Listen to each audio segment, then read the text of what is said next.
Good afternoon, everyone. This is Bethany. I'm a member of the support team here at HomeGauge, and I'm here to welcome you to report writing speed tips for HomeGauge. Today, we're going to go over some handy tips and tricks that might help you to speed up your report writing experience. I have James here with me. James will be providing links to things that we bring up as we talk. He'll be here to answer any questions that you guys might have along the way.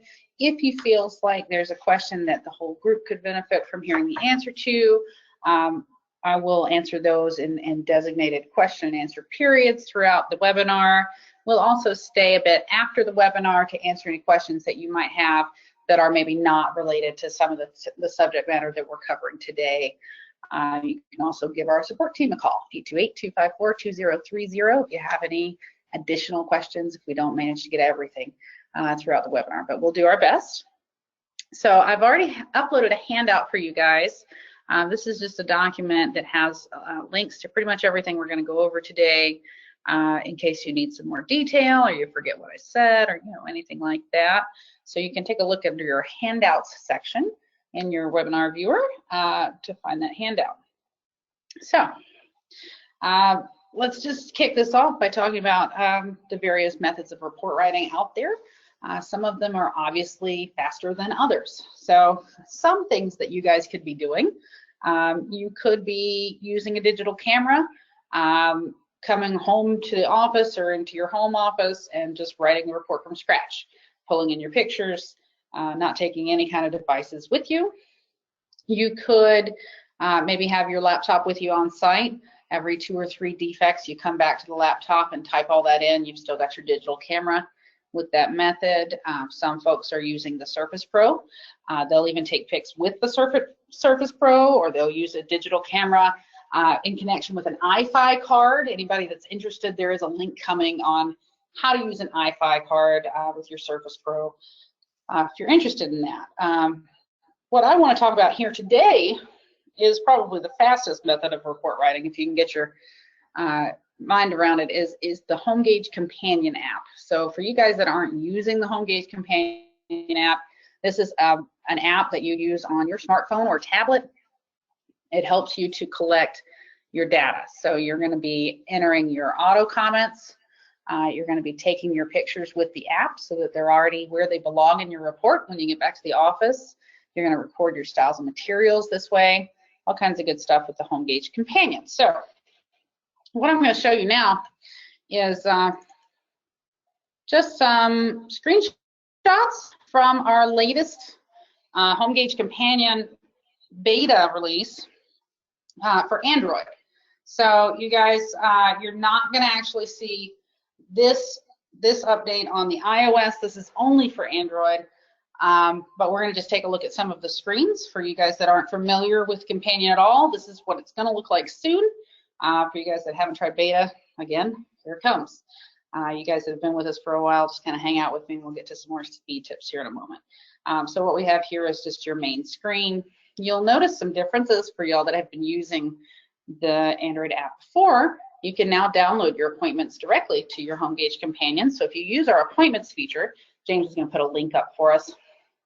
Then you'll be able to just download that appointment, start your report right from your Companion. You don't have to take it to your software anymore. You also have an on-screen menu button now. It's these 3 little dots here in the upper right corner. You have a pull-out components panel, so all of your sections will be able to be just kind of pulled out in the menu form from the left. Some fun little stuff there. So let's click through some of these screens just so you can kind of take a look. This is our customer screen. If you're using appointments, all of this stuff is already filled out for you. Just a preview. There's report info. Here's that pull-out sections panel that I was talking about. So that's just a swipe from the left to pull that out. And then we're hitting backspace to navigate through your app. If you're used to doing that, that's going to be a thing of the past here in a little while. You still got your same template selection screen.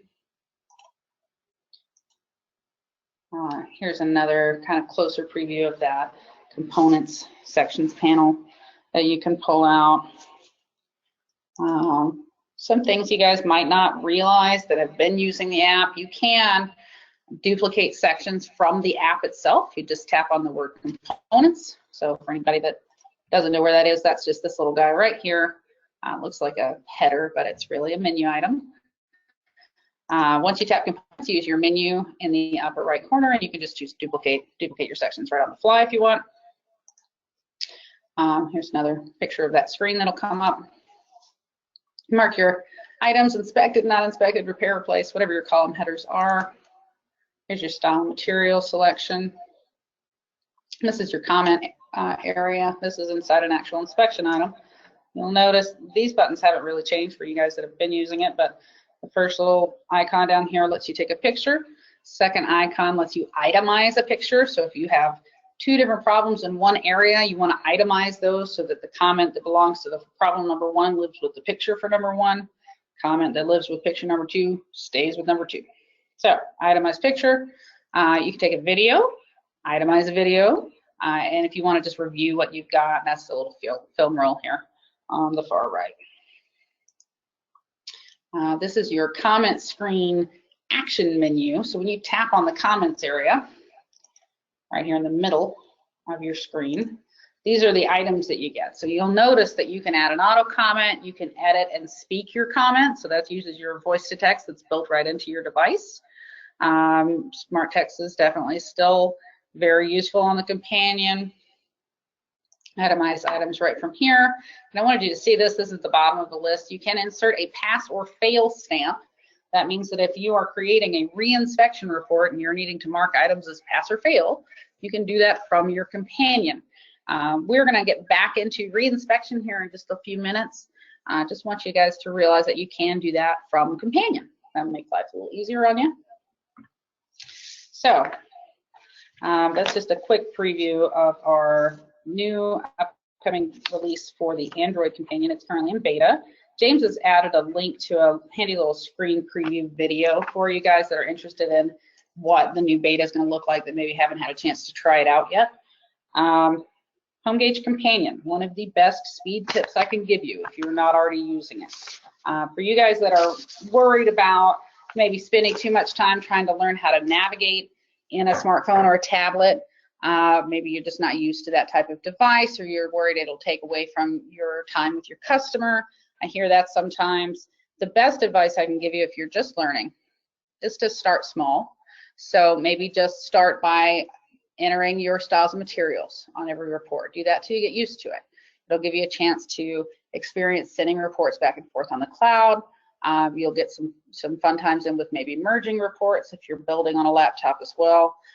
It'll help you to learn your navigation without you spending much time actually on the job doing it. So if you're selecting styles and materials, some guys do that ahead of time. It's up to you.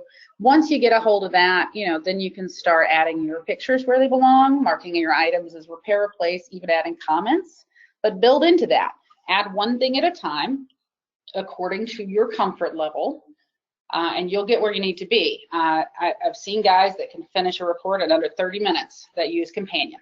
They get back to the office, they're editing pictures, they're doing a print preview to make sure everything's done, and they've said everything they want to say, and then they're uploading and they're done.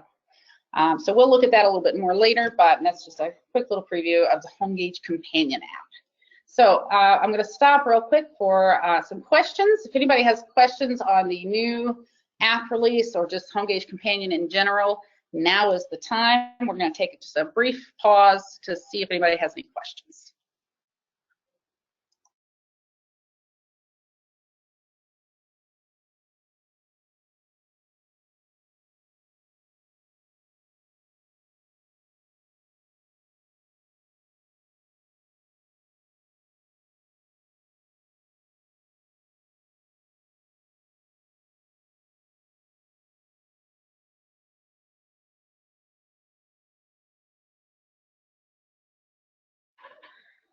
So it looks like we have two questions, one from Rocco. Are you still seeing issues with the iOS reports not being transferred properly to the software? So the iOS does still have some bugs. It is still technically in beta.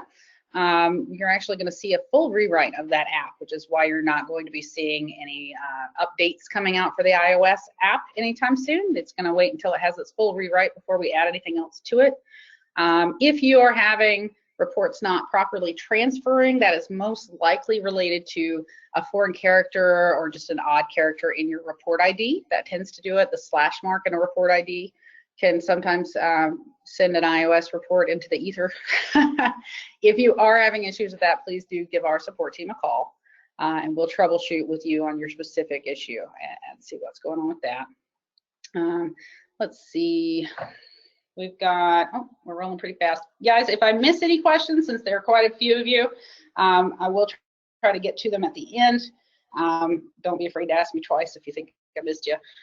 Juliet would like to know, will the new app help reduce photo file size? And the answer to that is no.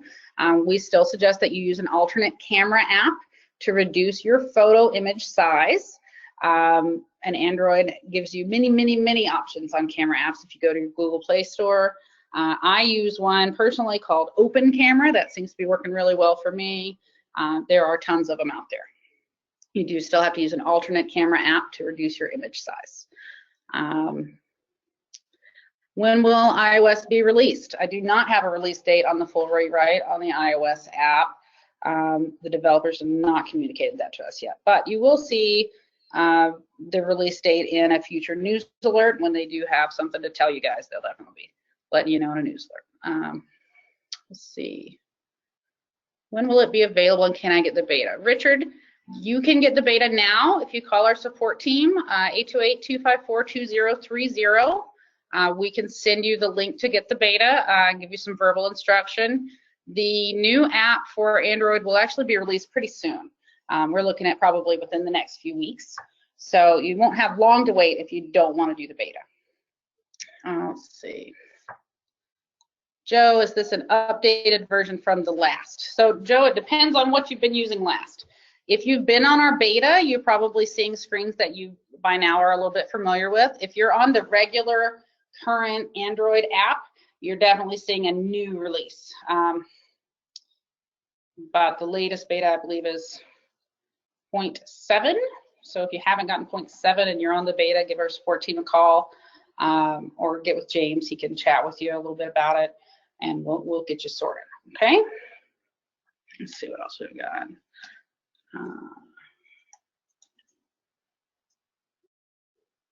Oh, you guys are asking questions really quickly, so bear with me. Let's see. My LG V10 takes massive photos. So yes, most stock camera apps do take really large photos these days. Any of the new devices, you'll notice that you can't even reduce your image size down far enough to really satisfy being able to get multiple pictures into the cloud and transferred without it taking a really long time. That's why we suggest the alternate camera app. Even on LG V10, Open Camera ought to run just fine for you. If not, please give me a call. I'll troubleshoot with you. Okay. New companion available for downloads. We've answered that a bit just soon. Don't have a date, but you should be seeing it in the next few weeks. No update from our developers yet on when the new iOS version will be released. As I said, that's going to be undergoing a full rewrite, so it's going to take some time. But you won't actually see any updates for iOS coming out until the rewrite is done. Let's see. So with selecting appointment, will the new app create the basic report and allow you to attach a template? And the answer is yes. When you use the appointments feature on your dashboard, it allows you to send your pre-inspection agreement for signing, request your payment. It also allows you to download your online appointment. That's through the HG Services menu. On the new app, you'll be able to do it right from the face of the app. But what that does when you download your appointment is it actually fills out your customer report info and miscellaneous sections for you. At that point, all you have to do is select your template and you're ready to write your report. So yes, appointments can help you to go ahead and get that report started. James gave us a link to a webinar on appointments specifically, and that should give you some more info.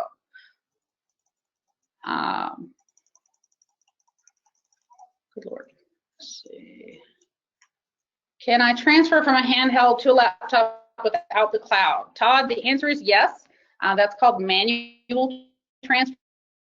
I don't actually have a link for that handy right now, but James will get you a link for manual transfer instructions from our support center. You just transfer with a USB and move those files through your file explorer. Okay, so at this point, I'm going to close our general question and answer period.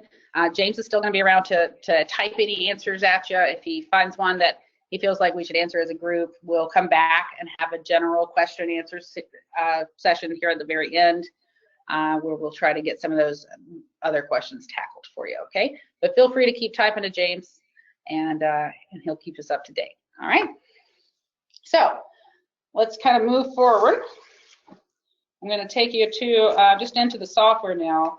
We've been talking about HomeGauge Companion and how that can speed up your report writing. I'm just going to quickly show you kind of what you can do when you get that report from your companion down into your software. Some speed tips after you've already gotten through the data collection period of your inspection. So for you guys that aren't familiar or don't remember, to bring a report down from the cloud, to send it to the cloud, it's your HD services menu. To get it down, we're just going to do HD services, get report from cloud. That's going to let us take a look, see what's in our cloud so that we can transfer it in. I have several reports here. You would just choose the one you want to pull down and hit download. You get a success message once it comes down. I've actually already kind of pre-prepped this one. So we've already got it in our open menu, which is where you found it when you download. So I'm just going to open this little guy up. This is a report that I went through with the companion. We recorded photos. I recorded my styles and materials. I marked my repair replace items and I put in comments for those. I have not marked inspected yet. None of that stuff that you really don't have to be able to remember. So this is a decent example of what a companion report would look like. So as soon as you get it down and you open it up, first thing you should do when you have been recording pictures with your companion app is come up to this drop down in the top center of your software. It usually sits on Find Unanswered. And you should change that to Edit All Photos. When you do that, you can hit Find First, and it'll throw the first photo for you. Once you're done editing this photo, hit Next in the same window. It'll roll you to the next photo, where you can add your circles, your arrows, and edit away, right? So this will take you through the thing. You can add your edits if you'd like. You can type right on there, whatever it is. This just kind of gets it out of the way for you. That way you're not worried about having to edit each individual photo as you click through each individual inspection item. There's really no need for that. Just roll through all of these guys, edit what you need to edit. Here's the problem. Let's point that out. Keep going. If you feel like you didn't make an appropriate comment while you're doing this, you can choose to stop and you can come in and you can edit the comment that belongs with that image. So when you're ready to pick it back up, just hit Find Next. It'll keep on rolling. Okay. So that's photo editing. Once you get through all of this, you're done with your photo editing. Another fun little thing I'll show you, if you've got a companion report or any report really where you've just marked repair replace items, I'll do this. If you've got your repair replace item marked here, double click at the top of your column header and it will mark everything else is inspected for you, whatever column that you select. A double click at the top of your column header will fill in the blanks, in other words. So come down here, take it away, give it back. So if you've been marking only your defects, you're in your companion app, this is a good way to go mark everything else is inspected. The idea being that you didn't find a defect there, so you can go ahead and mark it. All right. Once you've got that done, if you've already been putting in your comments while you're on your companion, you're ready to do a print preview. So you're home from the long day of work. You're in your office. You've edited all your photos. You've marked everything inspected. That pretty much is the whole thing. Obviously, you want to look through your comments if you've done any voice to text, left yourself notes, whatever it is. Make sure everything is spelled correctly. Make sure that you're accurately explaining everything that you want to explain. But that's your full report. So it really is possible with a HomeGauge Companion app, if you're fully utilizing it, to be done and back to your life within 30 minutes of trying to sit down and write this report. So that's a great little tip. That's kind of stuff that I would just do if I'm using HomeGauge Companion or really anytime. But if you've got your photos in ahead of time, that edit all photos is just a gem. So I'll open it up for some questions. We'll take a minute or two just to see if anybody had any questions on those items we just went through. Okay.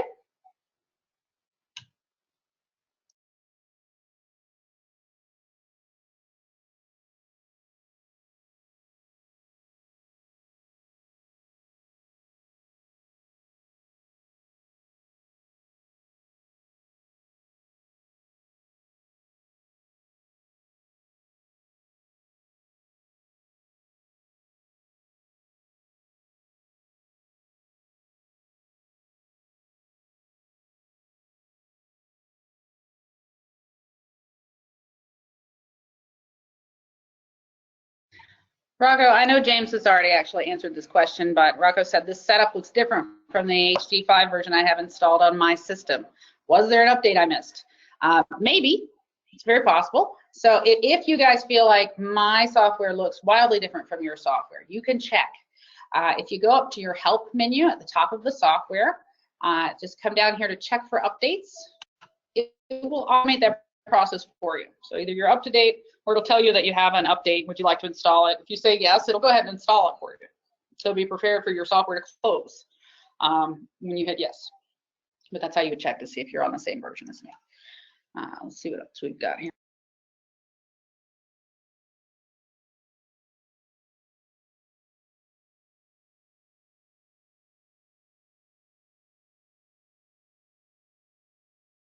I have another question from Rocco that says, love this particular layout. Is this available as a template? Rocco, if you're talking about the actual components layout, the way that the inspection items are set up, this is actually our systems residential template, located under the residential category of your template selection. It comes in boilerplate. So you can certainly take a look at it, and anything that you see that you want to change with your template, you can change. If you're looking for how-tos, Support Center is filled with different little walkthroughs on how to edit your template. You can also give our support team a call. We'll definitely walk you through it on our side.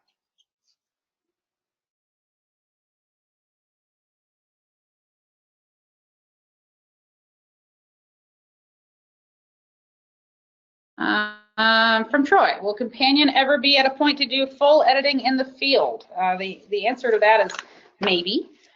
Certainly not something that's planned for right now. Really, we want you to be able to see a full preview of your report, and the smaller screens on some of the smartphones don't really allow for that. You also don't really have access to an image editor through your Companion app at this point. So that's not something that's in the works as of now, but it's certainly always possible that our developers will come out with something new.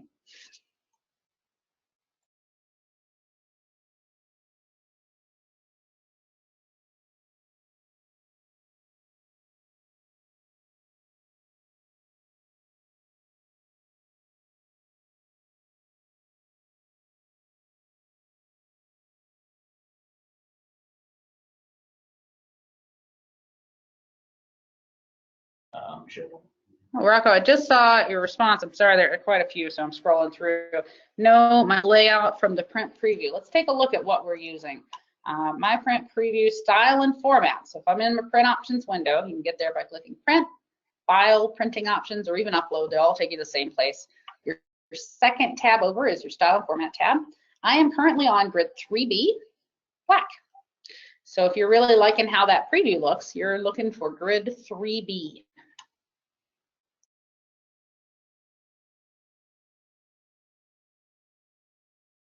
Joe, we're going to talk about pictures next. So I'm going to be showing you how to take care of your backup pictures here in just a moment.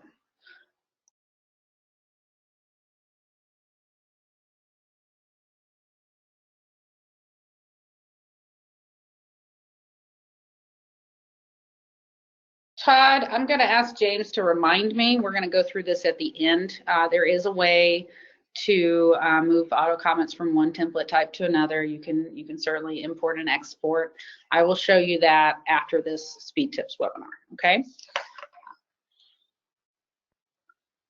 My template in the component garage is always excluded. How do I fix the template so garage is always included? So this isn't necessarily a speed tip, but I will go ahead and answer it, Mark. If you click on the word components in your sections panel, you'll find your garage, which mine is not always excluded, but it's easy to show you what's going on here. Click on the word garage in this example, or whatever component you'd like to change, so that it's got this little dotted line around it. And then you're going to come to the very top of your software and hit Edit T. What's causing your component to be excluded every single time a report starts up is this little checkbox here, exclude this section by default. If it's checked, every time you start a report, garage will be excluded. If it's not checked, it won't be. So that's how you fix that, okay?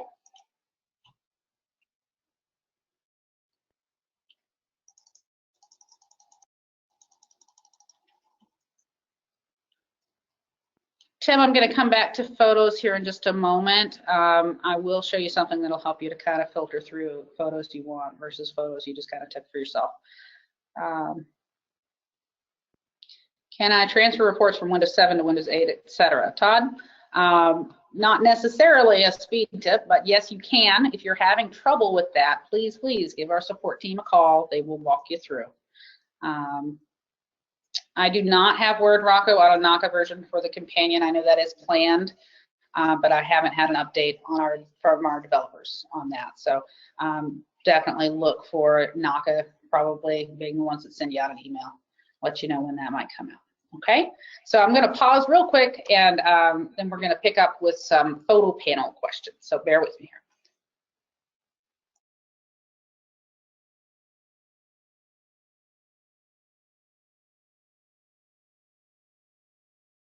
Okay, guys, so we talked about HomeGauge Companion, editing all photos, all that good stuff. Let's talk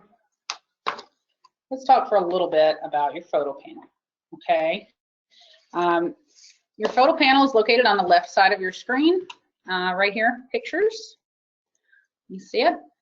If you wanted to look for photos, if you're using a digital camera, maybe some of you use the HomeGauge Companion, and then you take a digital camera and you take your backup photos with your digital camera. That's definitely a reason you'd be using your photo panel.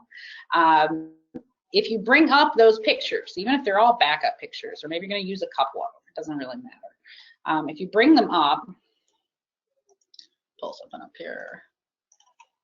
So here's our pictures, right? Say these are all backup pictures. Maybe we want to save all of these pictures with the report, but we don't necessarily want them in the report. So you can do that. Each report has something called a photo locker that saves the original photos of every photo you put in your report, but you can add others too. In your photo panel, if you want to just select all of these pictures that you've taken with your digital camera as backup, that's this little 4 red boxes right here that I'm hovering over, select all. You'll notice when you click that button, you get a red line around every one of your photos in the whole panel, right? So everything's selected. From here, it's just a matter of hitting this little, it looks like an inbox with a plus sign on it to me, but if you hover over it, it'll say Save Selected to Photo Locker. Click that, your pictures are now in your photo locker. Even your backup pictures. They're not in your report, they're in your photo locker, but that lives with your report. So it's a handy little place to store things like that. Another question that was asked was, how do I hide stuff I'm not really going to use? So let's say that you're using a digital camera in general, and you've taken a lot of backup pictures, and then you've also taken some real pictures that you want to put into your report. You could use this little toggle over here. So right now, here's Show All. That means I'm going to see all of the pictures in the folder that I'm pointing at, no matter what. If I set this to Hide Used, then if I check the use box here, my picture will come out of the preview. So you can do that with your backups. If I pull a picture in, now it's in the report, also takes it out of the strip. So if you're trying to whittle down this giant row of pictures that you've got, you can hide used, mark your backups as used, don't put them in. But the pictures that you do drag in, they'll auto mark themselves. And whittle it down that way till you run out of pictures. Definitely doable. Okay, so we got a little ahead of ourselves there, but it's good to know about our photo lockers. So one other thing I'll just mention on the photo panel, since we're in here, you can, some of you guys might not know this, but you can change your default photo image size. So when you're in your picture editor, to get here, I literally just drug a picture in. It popped up my editor. You have a little button in the bottom right called Edit Default Settings. If you're on the latest version of the software, at the very top, once you're in your Edit Defaults window, you can actually change your default picture display width for your findings. That's your inspection item pictures. You can separately change your cover page picture and your overview picture. Those are those complementary view images that you guys put into your overviews. You can set the default picture display width for each of these so that when you pull a picture into the editor, you no longer have to take the time to go and choose a size. And remember what size you're choosing every single time. You don't have to keep up with that anymore. It'll just do it for you. So that's kind of handy. Okay. Photo panel. So real quick, we'll take any questions you guys might have on the photo panel before we move forward. And then we'll go ahead and create a re-inspection.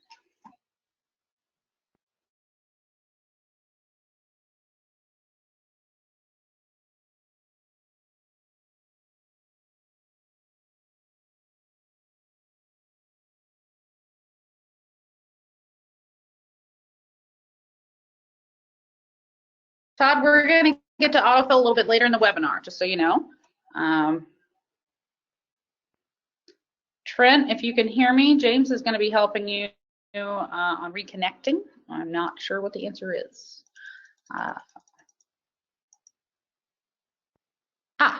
Okay, Scott, as a speed tip, can you demonstrate how to copy a default template to create a custom template without losing the default template version?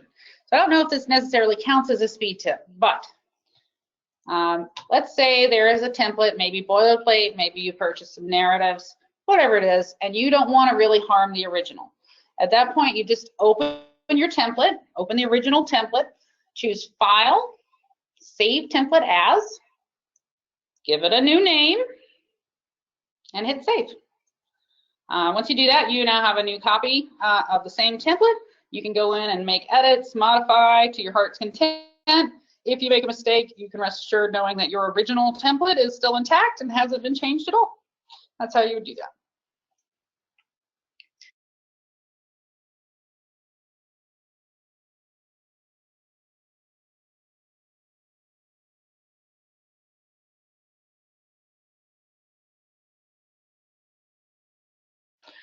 So Joe asks, as you are going through the pictures and you keep hitting next, but you hit by mistake, can you go back a picture? And the answer to that is no, you really can't go back. The good news though is, oh, I'm in a brand new template, I see. The good news though is that you can just kind of hit stop when you figure out that you've gone too far, jump back a few inspection items. If you can remember how many pictures back it was, that's probably handy. So just as an example, as I'm clicking along here, next, next, next. Oh no, I've gone too far. Stop, back it up. So there's not currently a back button, but there's definitely a stop button. You just kind of have to take yourself back a few inspection items if that were to come up, okay?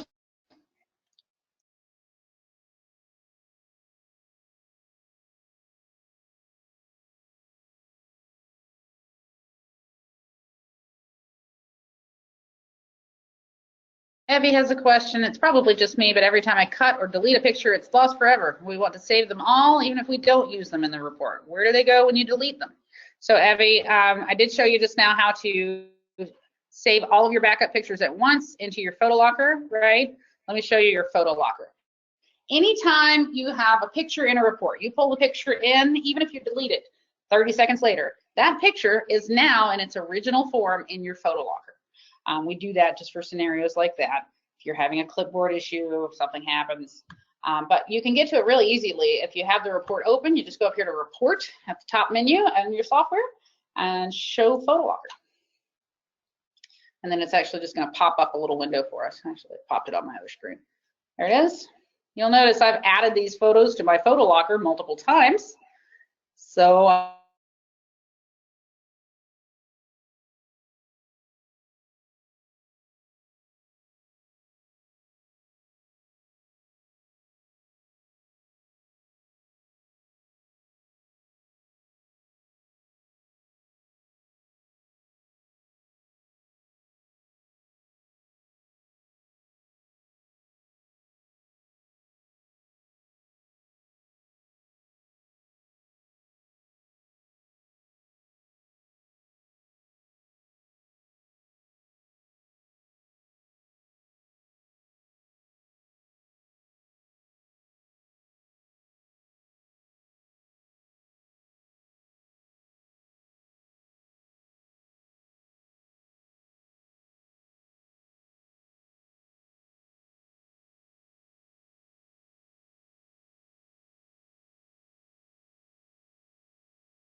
belongs and then keep going, then later you can come back and edit all photos. Not as helpful, but I can see some scenarios where it might be handy. Troy, can I export photos from Companion to a thumb drive if client wants photos only? Troy, yes, you can. That's that photo logger we just looked at. If you want to go in your File Explorer, here's our File Explorer, Documents, HomeGauge, Reports. Find your report ID. If you're not using report IDs and you're looking for speed, find your report ID. Start using them. It's under Report Info. It might not speed you up all the time, but if you ever run into trouble, it will definitely speed you up then. But anyway, inside your report folder is all the edited photos we have. So here's all my little boxes and arrows. And here's my photo locker. So if you wanted, you could just put that photo locker right onto a thumb drive and hand it to somebody, Troy, if you needed to.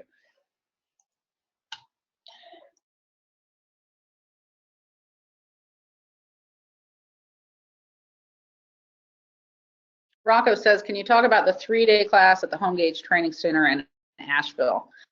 Yes, Rocco, we are having a 3-day intensive training class in Asheville at our home office.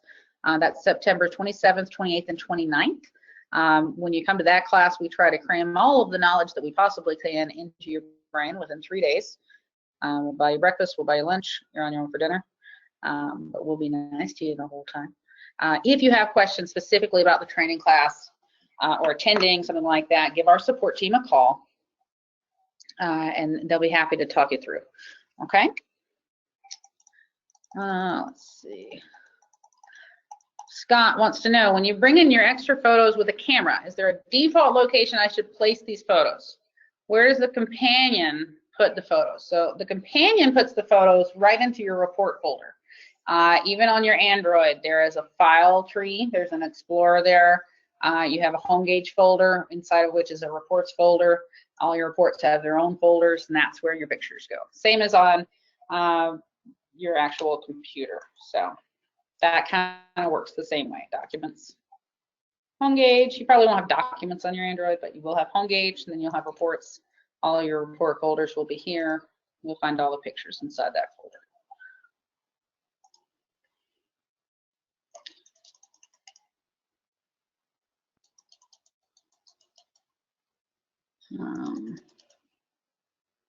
If you create custom templates on your desktop, how do you transfer them to your companion app? That's from Scott Knight. Scott, under HG services, you would want to upload cloud templates and settings. On your companion app, you also have an HG services, and you would want to get templates and settings from cloud. That's how you transfer those back and forth. Both options on either.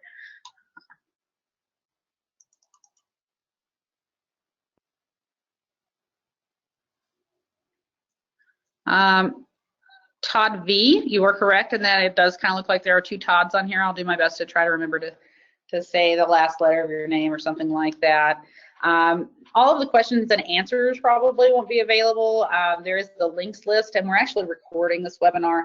We'll post it for you either later today or early tomorrow morning, so you can actually review the whole thing if you'd like. Okay, I'm gonna take just a moment, and then we're going to create a reinspection.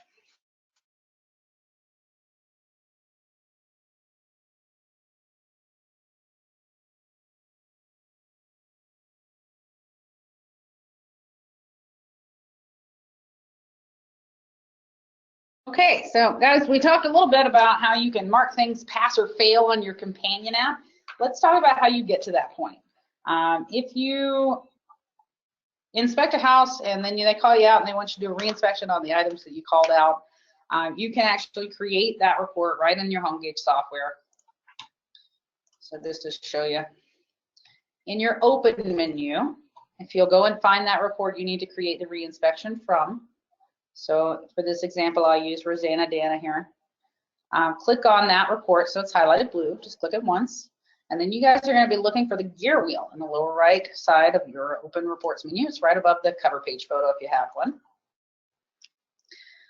The second option down is create a reinspection from the selected report, okay? So create a reinspection. When you click on that, it's actually gonna pop up a window. It's gonna tell you what's about to happen. So what it does is it creates a copy of the current report. It's going to exclude all of the items except for the items you designated for the summary. The theory there being, if you send it to the summary, it's probably important enough for them to want you to re-inspect it. It will also create a little flag icon next to each summary item. So I'll show you that in just a second. It works a little bit like Edit All Photos, but it can be pretty handy, especially with your companion app. It'll also change the date and time and report info to the present date and time. So let's go ahead and create this re-inspection so we can look at it. Just gonna think about it for a second here. Okay. So now you can see it's added it to my list of possible reports. It's got today's date on it instead of back here in 2013. I'll open this little guy up.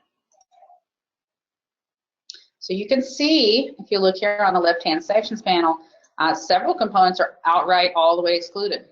These excluded components are excluded because none of the inspection items inside that component were marked as repair, replace, sent to the summary, marked as a defect, whatever your method is. So none of these are summary items. So it just completely excludes the whole component at that point. You'll notice other components aren't excluded. If you go inside of them, any inspection item that was not marked to go to the summary has been excluded. So in this scenario, I've really just got skylights here under roofing systems. You'll also notice if you look at your sections panel on the left, it doesn't actually change the numbering. Even though items are excluded, normally on a regular report, your numbers would self-adjust. So if outbuilding was excluded on a regular report, roofing systems would be number 1. But in a reinspection, we really want your customer to be able to look at the original inspection report, go find the number that they were concerned about, look at their reinspection report, go find the same number and see the same item. So we don't actually change the numbering. All of that stuff stays in place, even though we've got excluded items floating around. Okay, just to show you flagged, this fun little drop down here that we currently have sitting on Edit All Photos at the top center of your software. Change that to Find Flagged. This is especially handy with a companion. Maybe you don't want to swim around throughout the whole template to figure out which items you marked as repair, replace. Mark Find Flag, Find Next. Okay. When you get to your next flagged item, go ahead and mark it as pass or fail. So this is how you do that. If you want to do it right on the comment area that you originally had, just drop down a line. You'll see that you actually have a little gear wheel right here up above your comment text. So click that little gear wheel and you'll see insert completion step pass and fail. So let's say this one passed. When you click that, you get a replacement text that you can choose. You can actually put multiples in here if you wanted. We just have the one, repairs appear to be satisfactory, but we'll insert that, and then we have a handy little pass comment. If you want to make additional comments, maybe there's another auto comment or something like that, you can drop down a line below that, put your current comment in. You can throw in extra pictures, or you can choose to itemize. So maybe you've got this one, glass panel, doors, window at right side, cloudy, or seal is broken, and now you want to say, okay, they fixed it, it's better now, but you don't necessarily want to put it with the text. You can always itemize. That's your little plus sign right above your image. So there's my itemize, and then I can throw my pass comment or my fail comment in there. Maybe you want to itemize it fail, so you can say, no, it's still broken. Here's a picture of it still being broken. Maybe put an auto comment in below that if you want. You know, it's up to you. So, re-inspections, Find Flagged, insert pass fail stamp. If you guys remember, I showed you in your comments menu, when you go to make a comment in your companion, you can insert a pass or fail stamp there as well. You can find flagged just as easily. It's just in your main menu. So that's a re-inspection. Handy little way to go out and re-inspect things. I'm going to pause. If anybody has any questions concerning re-inspections, now would be the time to ask. We'll give it just a minute, and then if we don't have any questions, we'll keep going. We'll answer what we do have. Okay?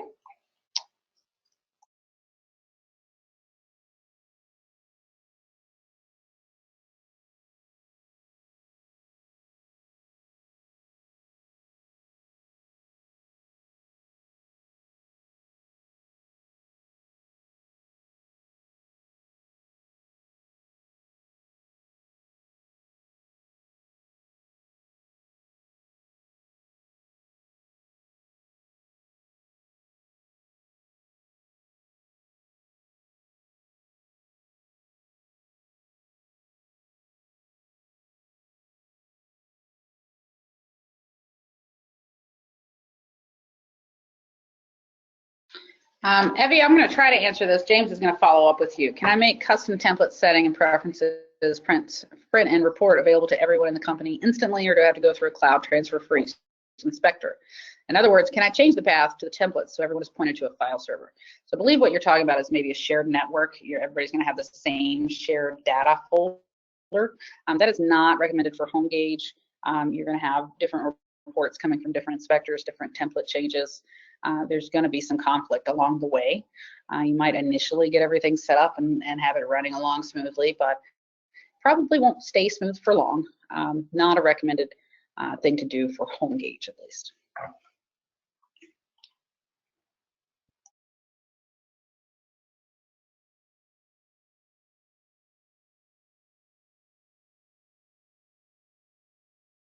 Todd Hovey wants to know how to change his default web browser for uploading reports. Todd, it depends a little bit on what version of Windows you're on. Windows 10 actually requires you to go in through program settings and kind of mark things as default in a different way. If that's the case, I'll have you get with James or talk to our support team and he'll give you some instructions. Otherwise, though, it's options, general options, use default browser for web operations. Make sure you tell it to send you login info. It will make life easier. Okay.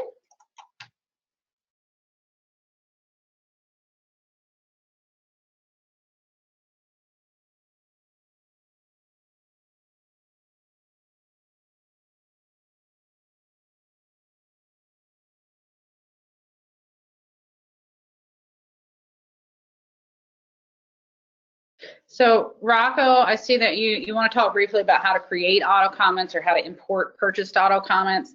Not really the theme of this particular webinar. I'm going to have James get with you and just send you some other walkthrough information. I'm certainly happy to get with you on the phone and walk you through that way as well. You can import auto comments, things like that. It's possible. We're not going to jump into it here because honestly, it'll take up a little bit of time and we'll get off subject, but I'm going to have James get with you on that. The reinspection feature looks like a great time saver for me. I didn't even know that was there. Well, the new pictures automatically get date stamped with the new date. Juliet, that is not something that currently happens. You could, if you wanted, when you get into the picture editor, maybe throw in some text, throw your date in that way. Kind of up to you on that front. You can do something like that. We can certainly add it as a suggestion for our developers in the future. It's not a bad little suggestion. It's just not something that happens as of now. So that's your answer for now.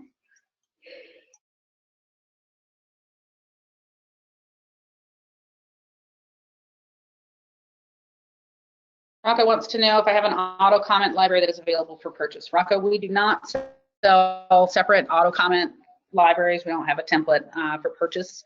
There are some folks that do. I know InterNACHI sells some narrative templates through Inspector Outlet. You might want to check that out.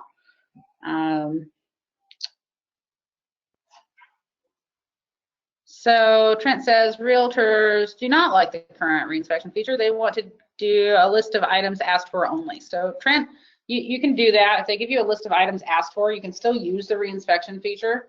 All you're gonna remember to do is go through and find the items they have asked for. You wanna exclude everything else. So over here, just mark off the stuff they didn't really want you to take a look at. It's still a little bit faster than starting from scratch, certainly.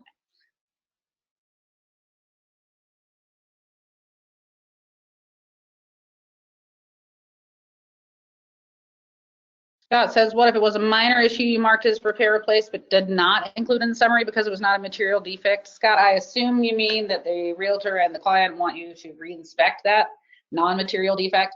Kind of the same answer as I just gave Trent, only in the opposite direction. If you've got something that is excluded, you can unexclude it with your exclude column, and that'll include it again. So all of this is manually editable.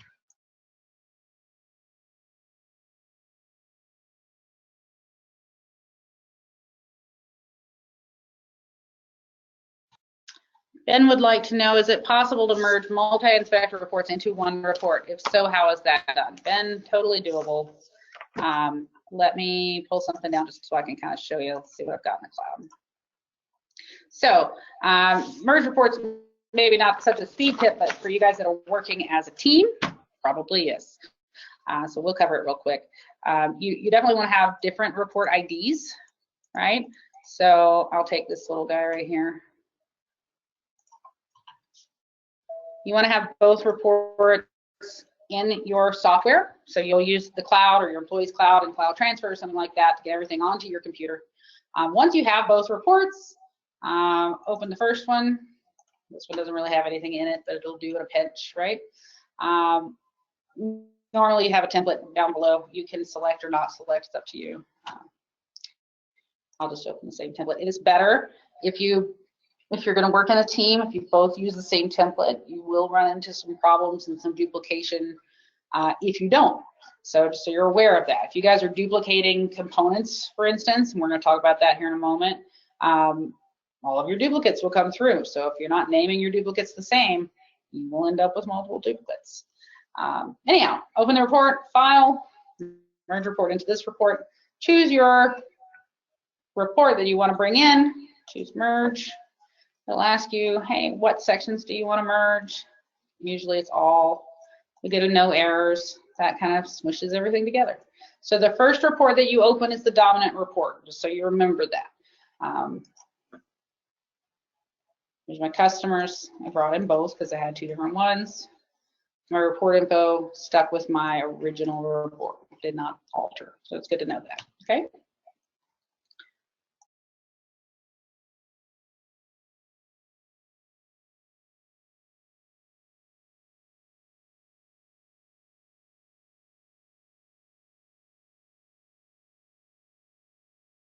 So Todd wants to know, and this will be our last question until we get through another section, but Todd wants to know, is the exclude column part of the template that Bethany is using?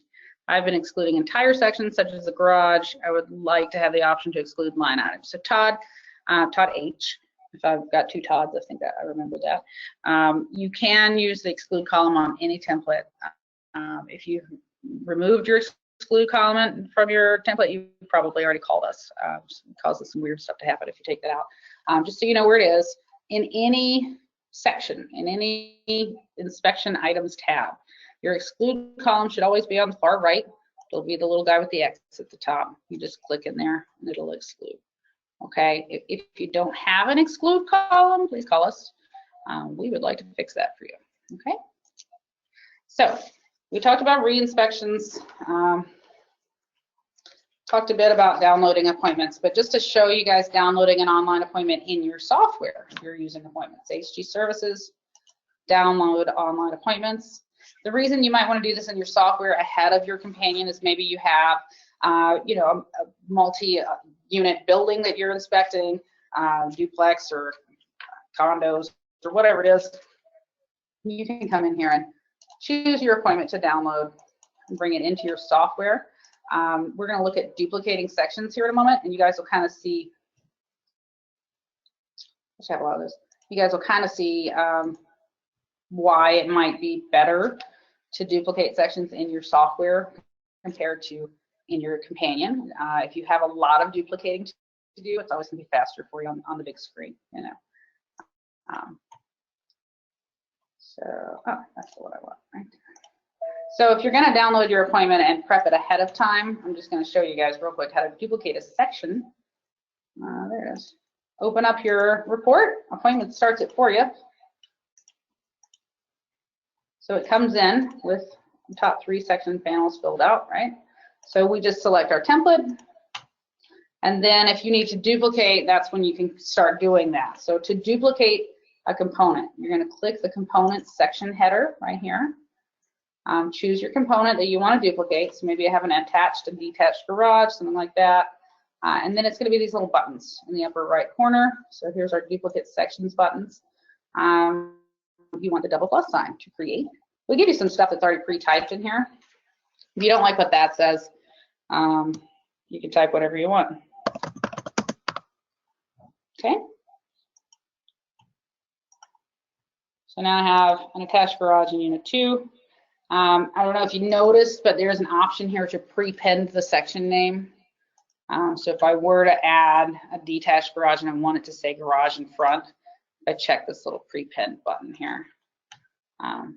That's the difference. But this gives you a copy of your garage section 3 times, right? However many times you need it. So you can prep that ahead of time. You can do it right within your companion.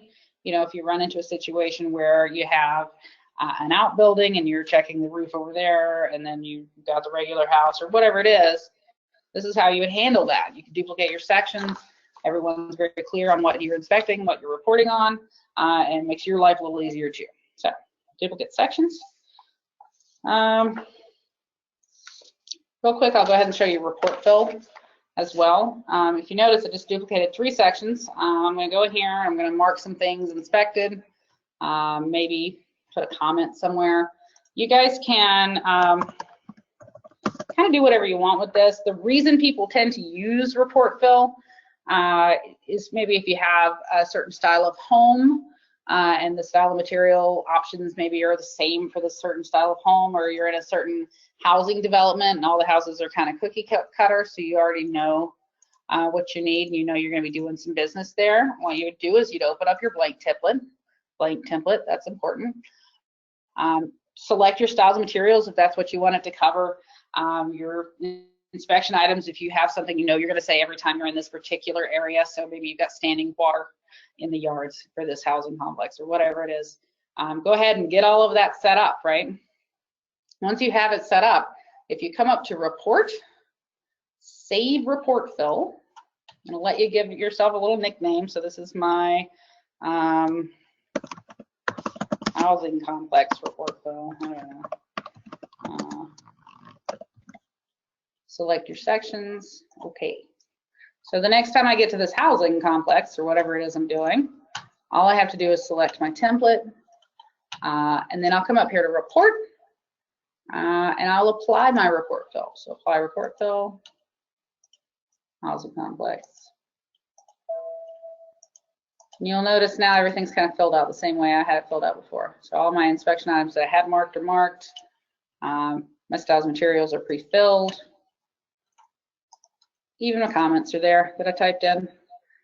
It's just a handy way if you know that you're going to be kind of repeating a process to make it a lot easier. So I have guys that do this for particular styles of homes, for just one particular component maybe, just different little things. So like say you're inspecting an apartment complex. Not everything, all the styles and materials are always the same in there. You know, you fill it out, you have your report fill, you add it in, and it prevents you from having to spend time over and over and over. Okay. I will pause here for some questions, and then we'll kind of keep going. We are certainly moving along, but we have a few other areas I want to cover before our webinar ends. So just a brief pause for some questions. Probably won't hit all of them this time around, but like as I said, if we missed anything, we'll try to get to that at the end. Okay.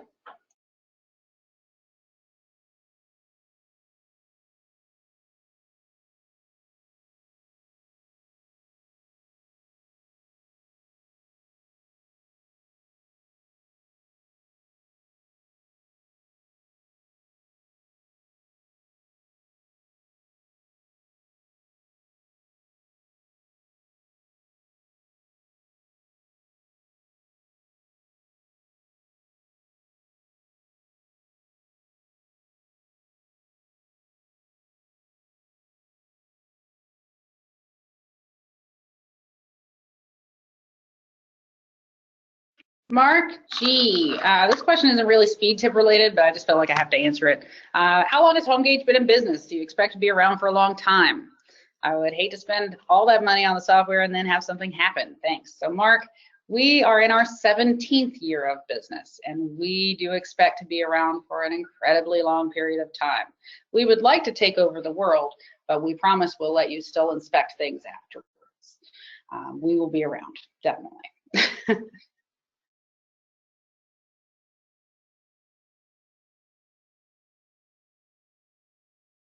So Todd H would like to know how to delete a report fill that is no longer wanted. So that happens to me all the time, especially since I do demos. I make some stuff that just never makes sense, right?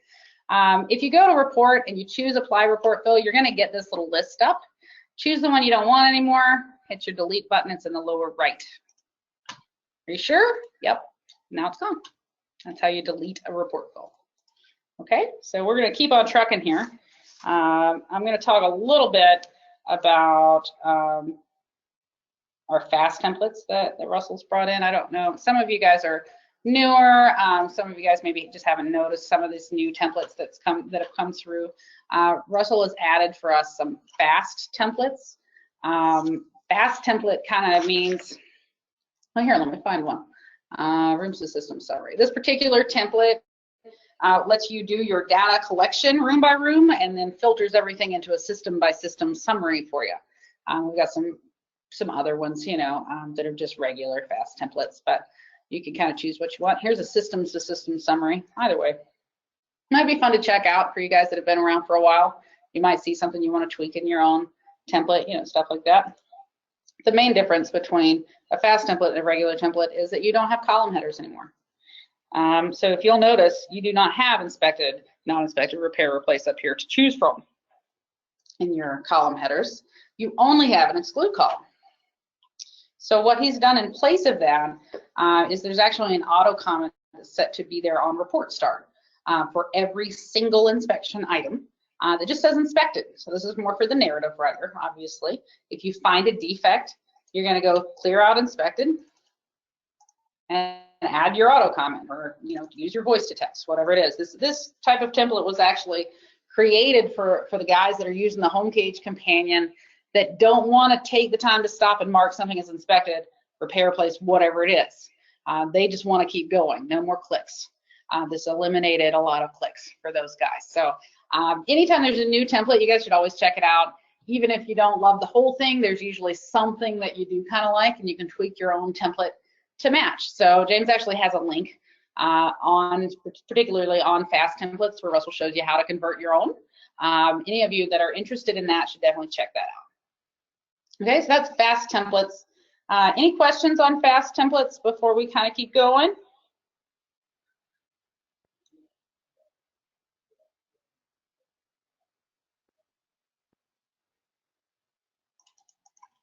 Doesn't look like it for now. I'll come back to that. I know I didn't give you guys a whole lot of time to think about it. Just one of those little features that I wanted to mention and then keep going. So let's see.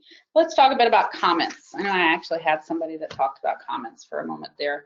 Comments. So some things you might not realize about comments. Did you know that if you double click on your inspection item, it'll bring up your auto comments list? You don't have to go all the way down to your little magic wand and hit the button. You can just double click. So that's just a quick little speed tip. But what I really wanted to talk about now that we're in the select comments window was comment category filters, right? So some of you guys have massive comment libraries, certainly larger than mine. And to scroll through all of it and find the one comment you need can be overwhelming, right? So for that reason, we gave you category filters. When you save a comment, let me show you real quick.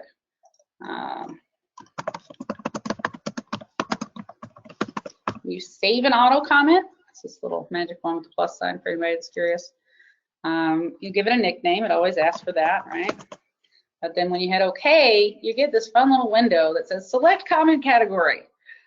It's actually saying, where do you want me to file this in the massive global list that you guys have? Where should I store this particular piece of information? So if you choose something that doesn't make sense, well, your comment filters probably won't work very well. But if you choose something that does make sense, it will. So you want to get as close as you can in your comment category to whatever your comment is about. I'm just going to choose dishwasher, so we'll stick out like a sore thumb, right? Once you've done that, when you're in this little select comments area and you know you want to just look at comments for a certain thing, right? So here's my one that I saved. Your category filters really help you out. So you can go in here and choose troops. I just want to see those comments. What is dishwasher? Why did I save something there? Yeah. Category filters will help you out. They also help you out a bit, you know, on your actual companion. So category filters. If you guys are interested been with us for a long time, you're just not really happy with your category selections, or you just haven't been filing things appropriately, you can get to your global list and you can change that so that you can better utilize your category filters by going to Template, All Comments.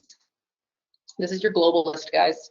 Anything that you just didn't categorize will be up here and uncategorized.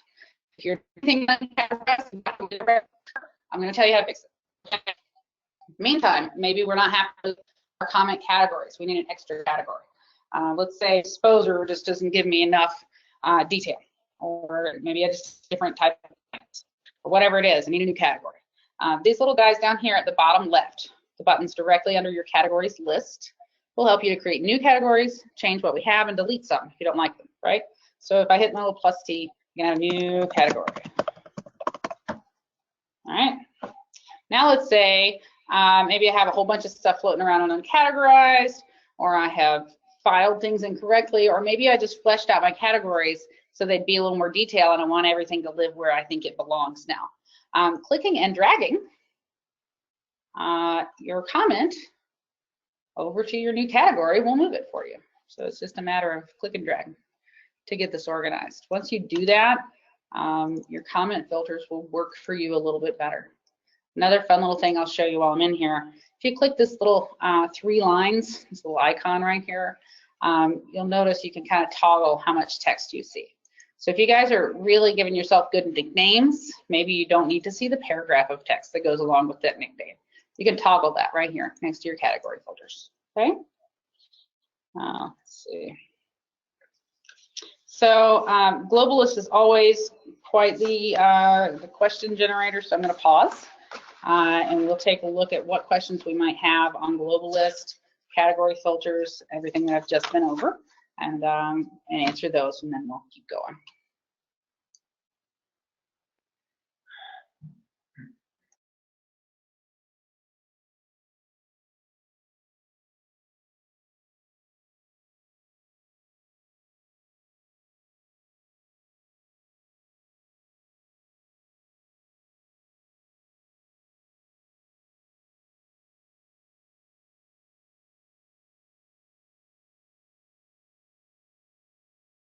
Okay, so Abby's got a question. I have been spending hours removing comments that came with the template that we started from. How can I remove them in bulk if possible? So yes, you can.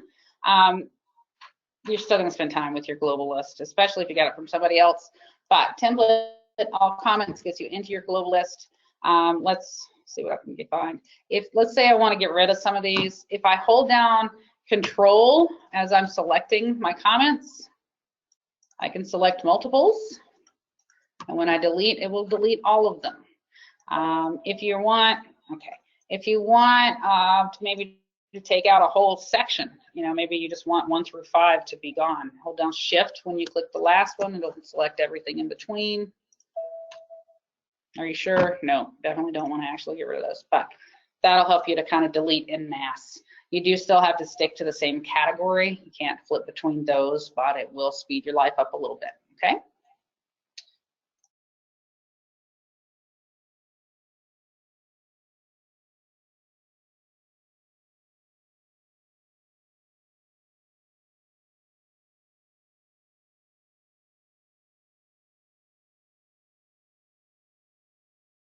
So Tim W. Says, I understand how to categorize comments for the filter, but how do I associate an existing comment with a section? So I think what you're saying is maybe you made a comment here under roof coverings that could also apply under flashings. How do I get that thing over there? When you're in your local list for flashings, if you see that you don't have that comment, if you'll hit your plus T in the upper right, that'll take you to your global list. Once you get to your global list, you just select the comment you want to pull in, hit OK, and then it's in your local list. Happy to be added.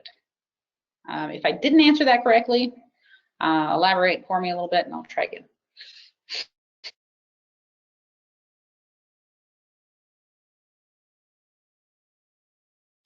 Todd V wants to talk for a bit about importing and exporting comments. So if you have one template and you've got a whole big library of comments in that one template, but you want to make a switch, There are a couple ways to go about it depending on what you're wanting. If it looks like it's a daunting task, I would suggest give me a call. I've been doing this for a while. I might be able to make life faster for you. But the real quick and easy answer is under template, you have the option to export comments. So I'm going to export the comments on this template, give it a name. Once you've exported your comments, go to your other template.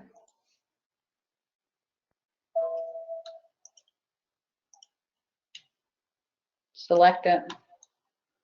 We'll go here room by room. And then it's template, import comments.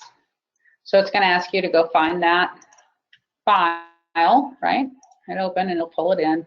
What it's doing right now is saying, I think this is the same comment. What do you want me to do? So you can choose, hey, follow this rule every time, or you can take it on a case by case. I would follow the rule every time, otherwise you'll be here for a while, but I'm just going to choose do not import, and it'll kind of roll through. So if the text is close, it'll warn you. If the text is the same, but the comment name is different, it'll tell you different little stuff. This basically has the same library, so you didn't see a lot of things imported, but that's how you'd go about doing that. There are some other ways. You know, if you use your copy T, paste T buttons here at the top, you can actually open 2 instances of HomeGauge and switch between the 2 and copy and paste. When you move a component or an inspection item using copy T, paste T, it actually takes the local list, that comment library associated with the inspection item or the component with it. So if you're trying to maybe bring in a new inspection item from somewhere else, that's probably a faster way to go about it than importing and exporting your comments. It depends on the scenario. So if you've got specific questions on that or a certain scenario, feel free to call me. I'm happy to talk with you about stuff like that.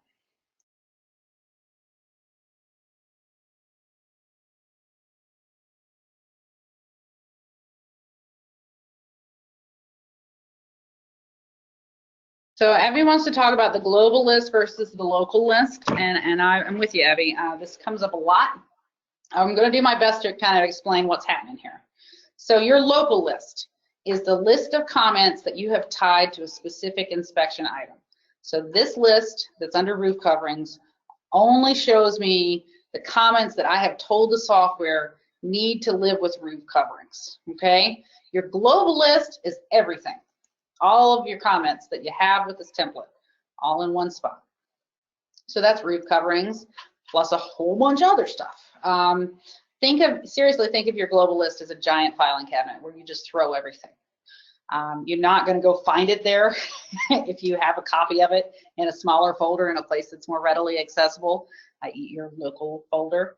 You're going to get it from there, right? But you have this one place where you keep everything. That's your global list. Your local list, just per inspection item. That's your association.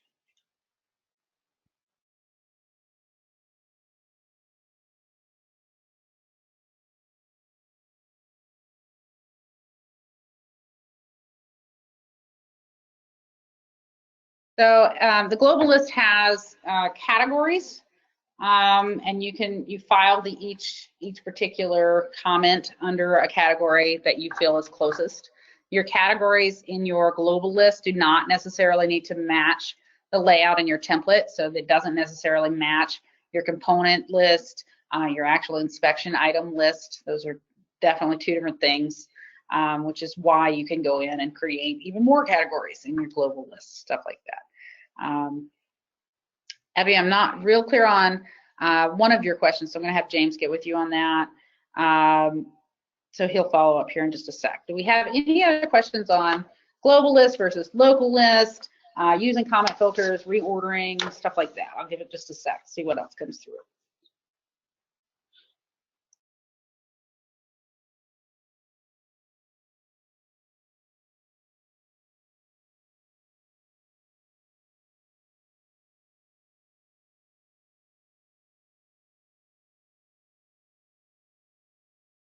Scott Knight says, if you purchase narratives from a third party, would you need to import them to each template you use or just to your global list? So I'm actually going to answer 2 questions, 3 questions maybe right now, Scott.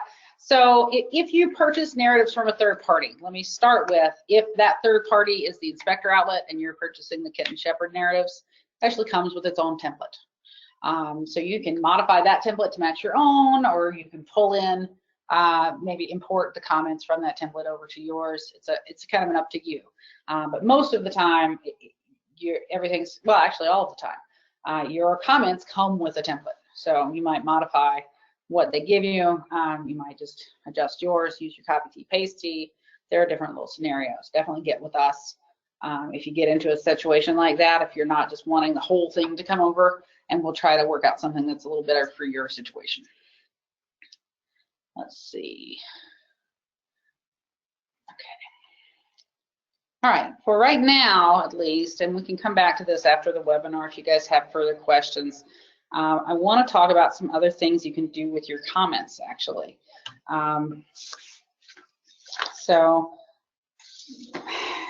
let's start with some things you can do with your overall template.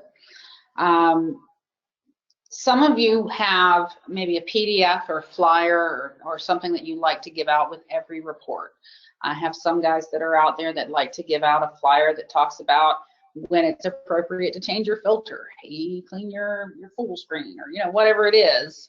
If you guys have tips and tricks or a list of great places to eat around here, whatever it is you want to give your customers with their report, you can have your software template set up so that it automatically attaches that PDF to the report. You don't have to do it every single time. So that's kind of cool. If you're manually attaching a PDF to a report or a Word document, whatever it is, normally you'd come in here to miscellaneous, you'd hit your little plus sign, you'd navigate throughout your computer, find what you need and attach it, right? You don't have to do that if you know you're doing it every single time. My suggestion would be to attach that to an auto comment. So not just a comment that goes in your report somewhere, but an auto comment. That's a comment that's set to be available on report start. So I usually suggest you use your comment key or definitions because that's always in every report and you don't really have to worry about accidentally turning it off or whatever it is. It's usually where I send people, so that's located under your general info section. A lot of folks get a little confused when it comes to editing this particular area. So the thing to remember about your comment key in general info is this is actually an auto comment.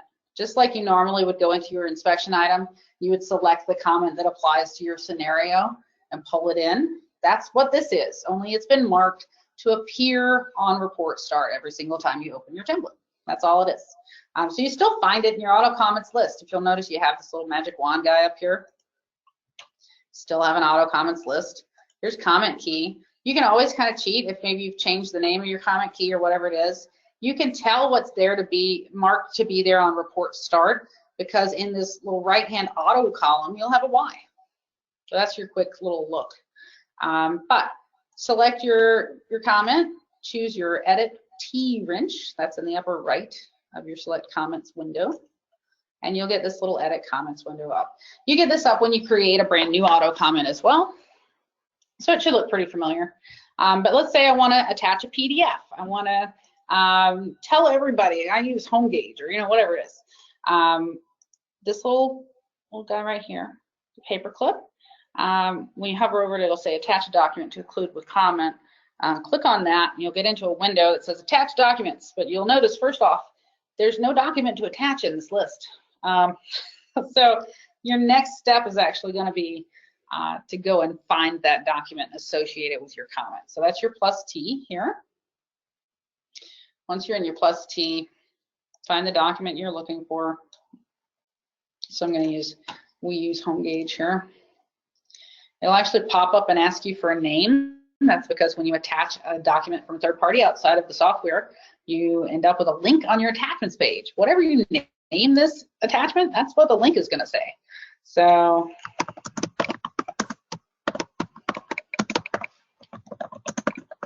you can say whatever you want. If you guys are in Florida and you're giving out win mitts and 4 points or whatever it is, every time it asks you to name an attachment, this is the same idea.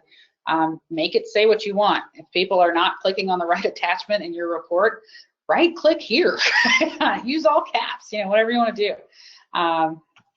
Anyway, once you've named it, you'll get it in this little list. You can have multiples here. You can reorder your up and down arrows. But once you hit OK, you'll notice you have a 1 next to your paperclip now.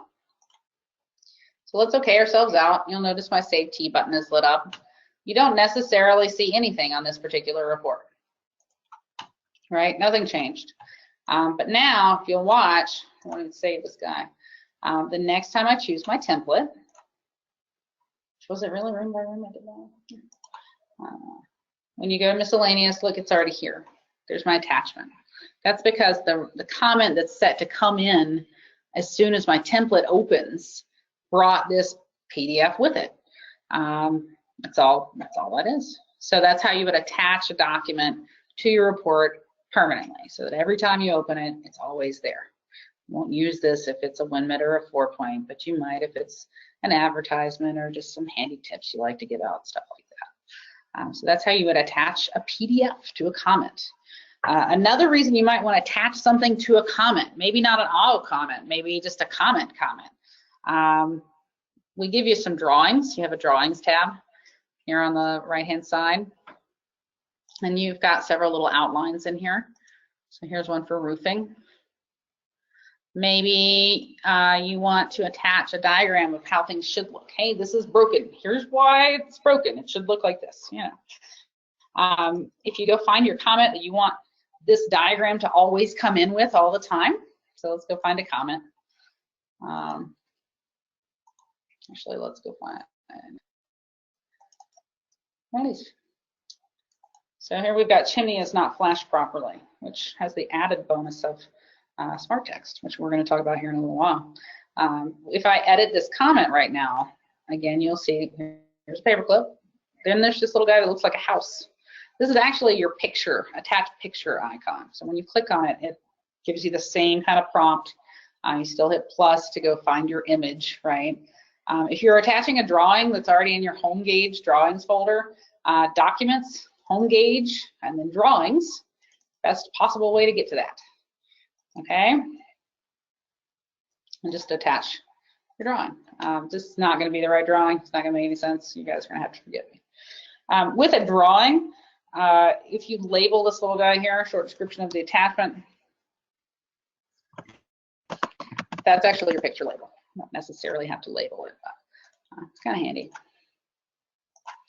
So if we go okay ourselves out, and then I add this little guy, which sneak preview of smart text. We are coming back to smart text.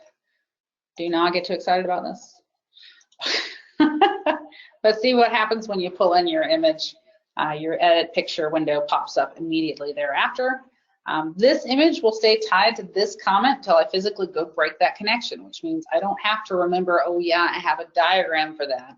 It's already attached. It remembers for me, which is nice. So that's how you would attach an image to a comment.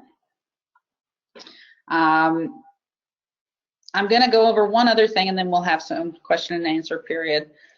You can also attach a comment, and you can kind of piggyback on this. You can attach a comment that has an image attached, or keep going, through your styles and materials.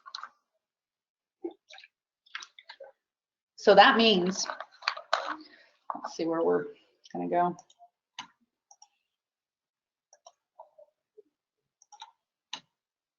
If I go pick out my template, which one was I on? This one, I think. Actually, let's just go get into my, let's see, I know where I'm at. Okay, so if I wanted to maybe, hey, let's talk about EAFs. Maybe there is a certain style material that every time you have to say, oh, this house has EAFs. There's also a paragraph you need to include about what it means to have EAFs, right? Maybe you don't want to remember that you need to go find that paragraph every time, or maybe you just don't want to take the time to go find the paragraph. You know it's going to need to be there if you're picking this option. So you can actually associate your comment with your style and material choice, which will, believe it or not, if you set it up right, save you massive amounts of time. So if we wanted to do that in this scenario, we'd choose our style. So in this case, citing material. We'd hit Edit T. When you hit Edit T and you're on a style material, you get this nice little style material edit window up. So here's my name. Here are all my options in the middle. I want to associate a comment with EAFs, so I'm going to select that from my list, so it's highlighted blue. And then we'll actually come over here to these little icons, we're going to choose the edit T. So we're going to choose the wrench. You get another little edit window open, and if you'll notice, you have a button here that says modify auto comment list. Right now you don't have any comments. You can modify. So when you click this button, you get what looks like an auto comments window, just as if you were going to go select one in association with an inspection item. You obviously don't have anything here yet, but if you hit your plus T, it'll take you to your global list. So what we need to do now is find our EIFS paragraph, right? You could, if you wanted, scroll through this categories list on the left until you find the right thing, go hunting. I am lazy, so I'm going to use filter. If anybody else would like to be lazy with me, filter is right here at the very top. When you click on it, let me actually get away from it, filter, it pops up a little find window here. So I'm just going to type EIFS. Find me. Look, there's all my EIFS comments. That is the fastest way, if you have any idea what the comment you're looking for is talking about, to find something, because it'll search the full text for you. So here's my EIFS paragraph. I'm going to select it by clicking it once. I'm going to hit OK. Then you'll see I have this little select comments window, and there's something in there. Just OK yourself out.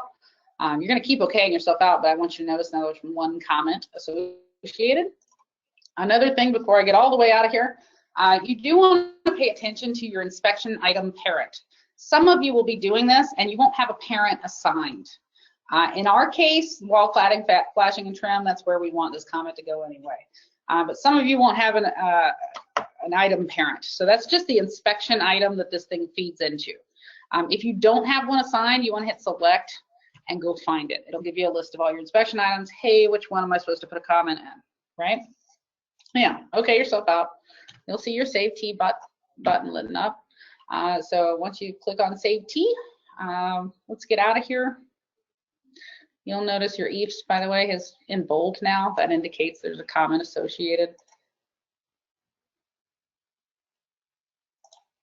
So now, if I go in my template again, so Systems Residential, brand new report. When I select EIFS, well, I probably have to get to the right place.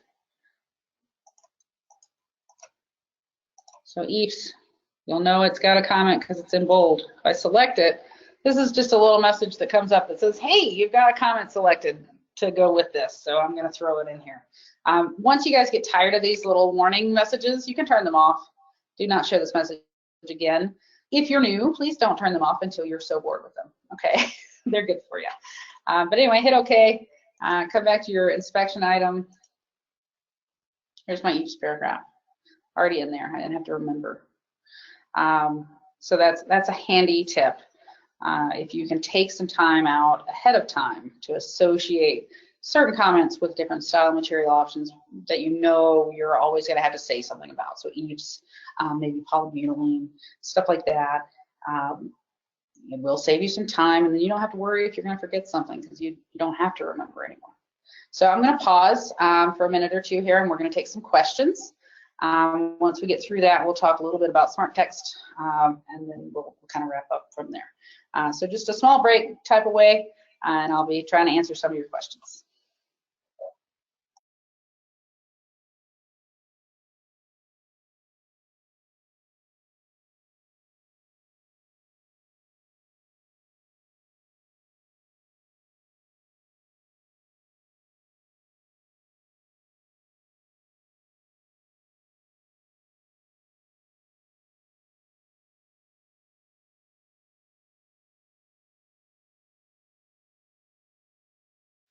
So, Evie, I'm going to try to answer your question.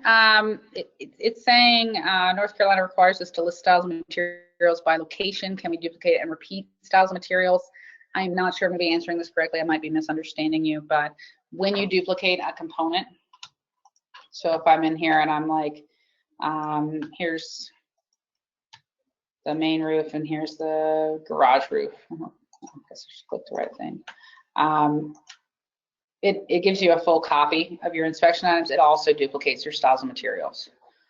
So if you're having to point out you're in this location now, you're in that location now, I would use your duplicate sections to point that out, and then you would have styles of materials for each. We're from North Carolina too, so we feel you. If I didn't answer that question correctly, I certainly know a home inspector or two that use HomeGauge that are in North Carolina. I can certainly find the answer, so don't hesitate to call me, okay?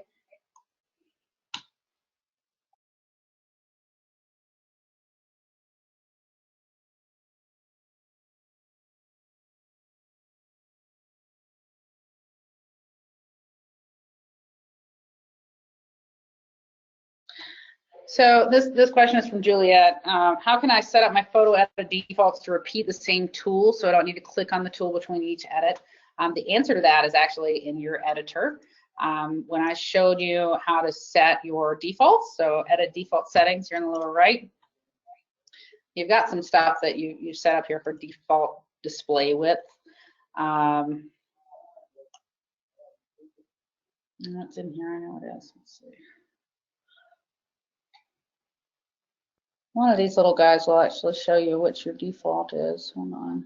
At the very bottom, you'll have edit tools, default edit tool. If you click on your default edit tool, it'll let you select what you want. So if you don't want the left arrow every time, maybe you want the up arrow or the circle, whatever it is, just pick what you want, and then it'll default to that every single time you hit your editor, so you don't have to keep switching. Okay? Let's go ahead and talk a little bit about smart text. We are not going to get all in on smart text. This is a pretty big topic anytime we have a class. But I do want to kind of touch on it. This is definitely something that you can use to improve your speed. So smart text, let's look at one so you can just kind of see what it is for you guys that haven't. Let's see. Smart text. So we'll use this guy right here. Downspec defect, that'll work. When you choose a comment that has smart text in it, you can always tell it's smart text because it has asterisk, a word, and then asterisk. Those asterisks are what tells the software, oh, this is smart text, bring up some options.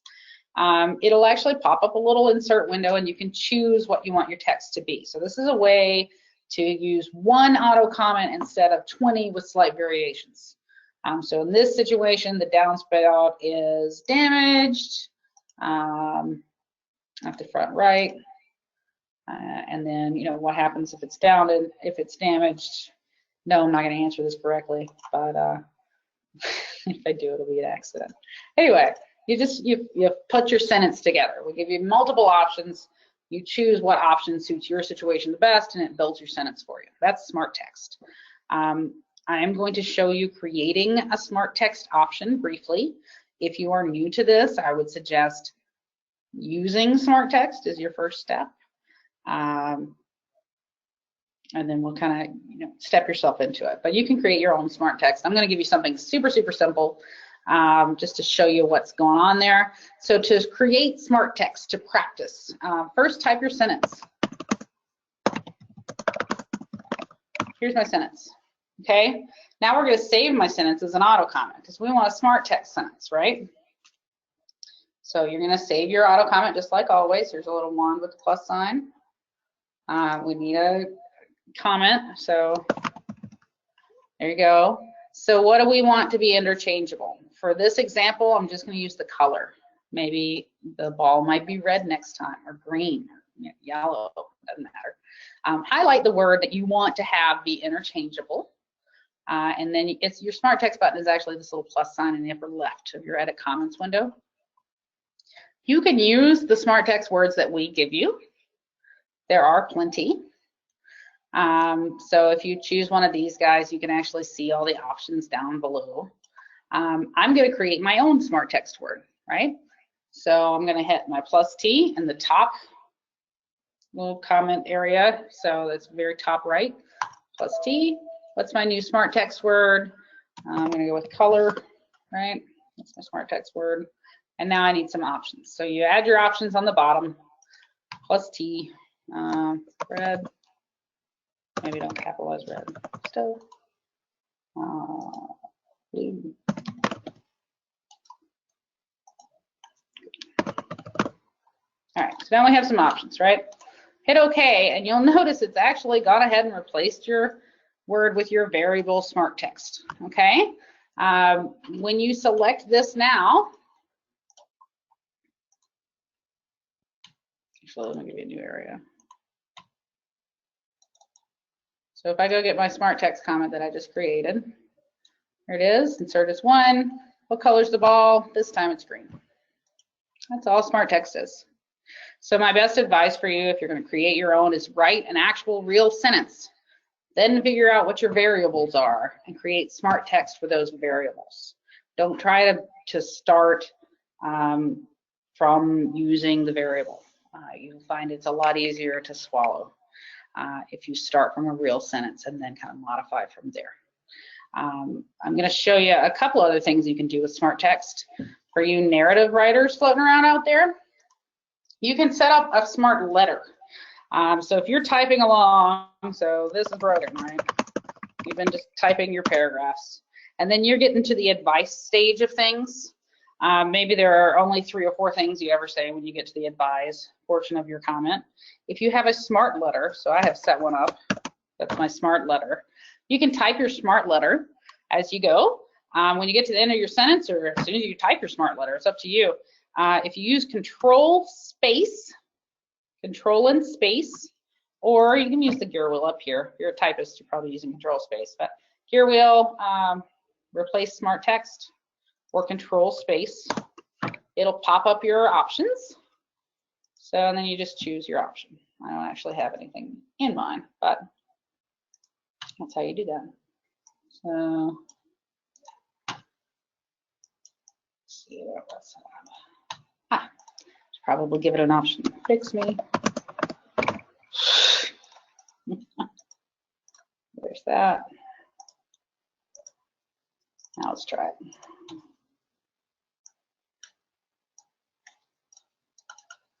Fix me. So you can use a smart letter if you're a narrative typer, you type really fast. Type that asterisk letter, asterisk, control space, and it'll pull up your options for you. You definitely have to set it up ahead of time, but it's kind of nice. So smart letter.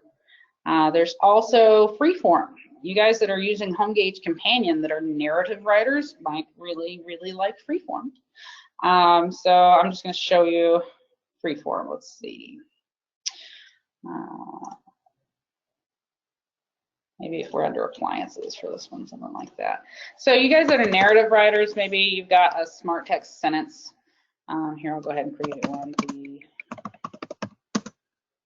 Oh, actually, I think I did create one. I think I was not in the right. Let's see if I got one. Yeah. No. Okay.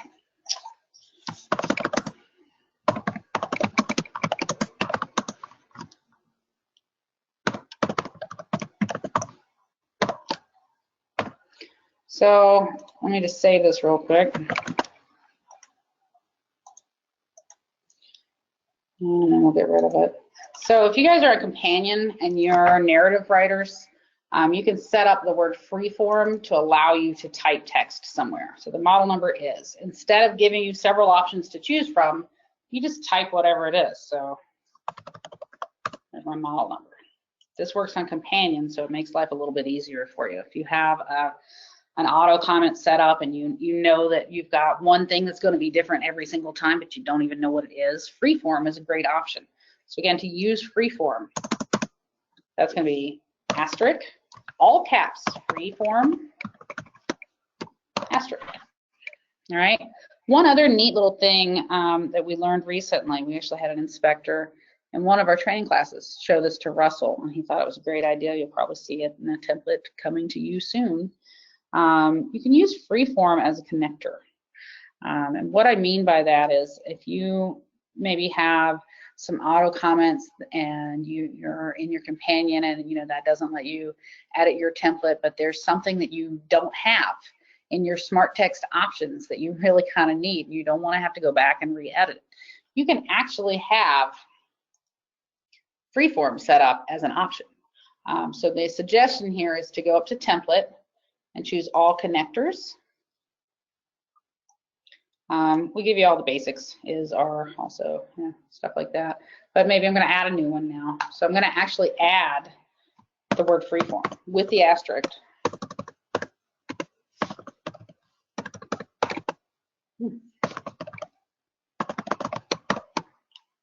Okay, so now I have this as a connector, which means it's going to be on every single smart text sentence that I ever think of, whether I like it or not, right? So let's go choose something with smart text.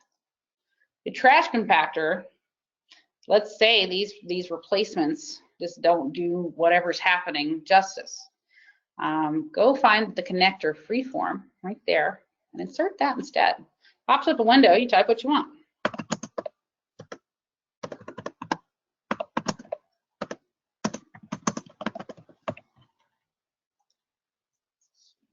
There you go. Instead of having to have a pre-made answer for everything, freeform helps you to bridge the gap, especially on a companion. You really don't have time to make an edit and go fix everything and have it just perfect.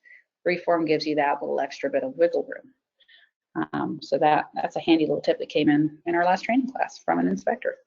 We thought we'd share that with you. So I'm going to pause briefly, and I'd like to take any questions pertaining specifically to smart text. Once we get through that, we'll wrap up our webinar, and I'll hang out with you guys for a while more. We'll answer any questions that we can once we get through the actual webinar portion of things. So let's see what we've got.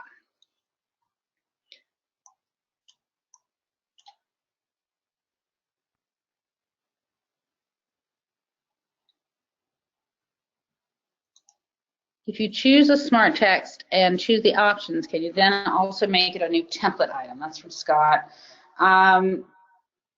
You could, I suppose. I think you're talking about maybe a new auto comment, but it would defeat the purpose of having smart text, I think. The whole idea behind smart text is that you don't have to have a whole bunch of comments. You just got the one, and it kind of fits every need. So when you insert it, you have all these possible combinations to create your auto comment without having to have all those combinations already selected and created. So I don't know that you would want to. I mean, once it's here, yes, you can absolutely hit this button and make it an auto comment, but I don't know that you would need that. Will freeform work in styles and materials? Yes, Trent, it will. People love that. So styles and materials, if you had freeform in here, let's see.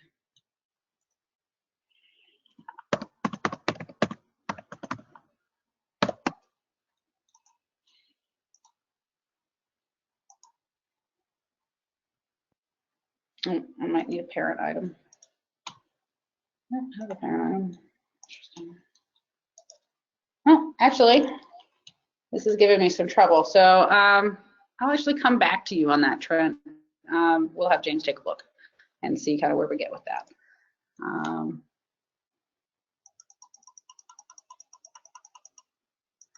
Abby says, what I'd like to do is use a handful of smart text like you just showed for narrative writing, but global search and replace them at the end of the writing process. For example, GP would request for direct on that folder. So you want to replace everything kind of at the end. You know, I guess you could kind of technically do that, but it's going to require a lot of manual traveling. I don't know that it's going to have the effect that you're wanting. I think what you're asking for is kind of an edit all photos type of deal, like it'll roll you through everything and you select them all at once. That's not really something you can do in here. You can edit all your smart text within a comment,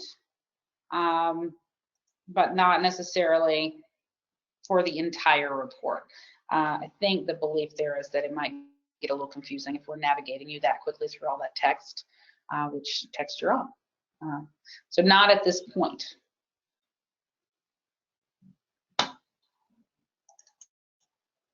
Do we have any other questions on smart text?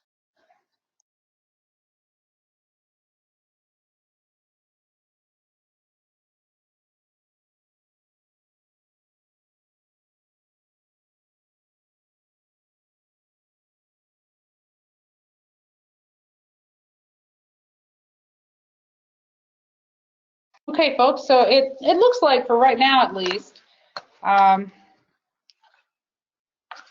we don't have any more questions specifically on smart text. So what I'm going to do now is conclude our webinar on report writing speed tips for HomeGauge.